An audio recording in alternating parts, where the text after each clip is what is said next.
So be it, Jedi. What's going on, guys? Back in another video. As Hot Toys collectors, it's not outside the realm of possibility for us to buy a figure and then sell it down the road.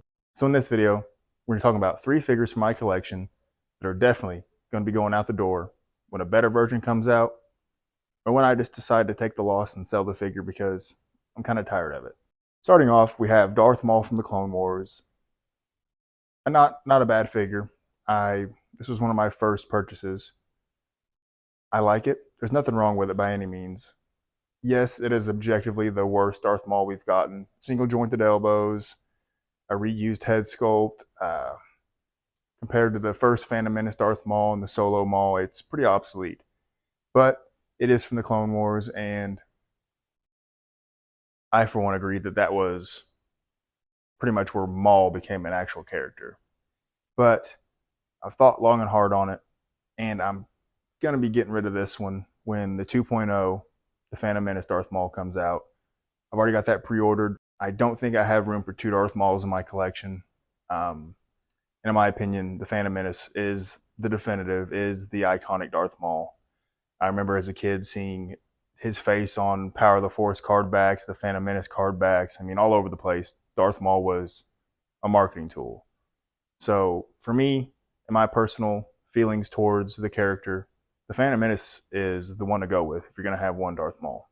Sticking with the Clone Wars, we have Solatano from the Clone Wars Season 7. Again, even as I have him displayed, I'm happy with it. I'm in no rush to get rid of anything. I have plenty of room left, but as I mentioned in other videos, I've kind of soured on the character. I think if you watch the Clone Wars in a vacuum and, sort of take yourself away from what happened with Ahsoka as a character later on, it works better. But for me personally, I just don't really care how she turned out. And unfortunately, that's kind of soured my taste for the figure. It's not a bad figure. Seamless arms that may split over time. I think it looks good in terms of, a live action representation of an animated character. I would definitely prefer this over the Mandalorian Ahsoka with DX20 or whatever, DX21, I forget, or the Ahsoka from the Ahsoka series, or even the newest young Ahsoka from the Ahsoka series. I think, in my opinion, this is my favorite of those, but still, I don't foresee myself having any Ahsoka representation in my collection in the near future. I'm going to cheat a little bit on this last one, but I feel as though you can't really have one without the other, and that is Anakin Skywalker and Obi-Wan from the Clone Wars. Great figures. Anakin was my first figure. I'm sort of sentimental to that figure, and I recently just got Obi-Wan like 2 months ago. But when push comes to shove and we get a 2.0 of Anakin and Obi-Wan from Revenge of the Sith, and space becomes tight, by all means, I'm going to choose those versions over these. Like I said, nothing wrong with these figures.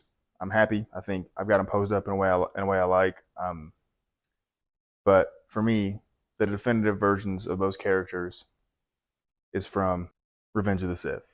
So that pretty much wraps up this video, guys. Let me know down below if you have any figures you're going to be moving on in replace of other versions, or if you're just going to be moving them out due to space. That figure that you think's bottom shelf figure, not your favorite, it's going to be on the chopping block. But anyway, guys, thanks for watching. Hope you enjoyed the video. If you did, I hope I see you on the next one.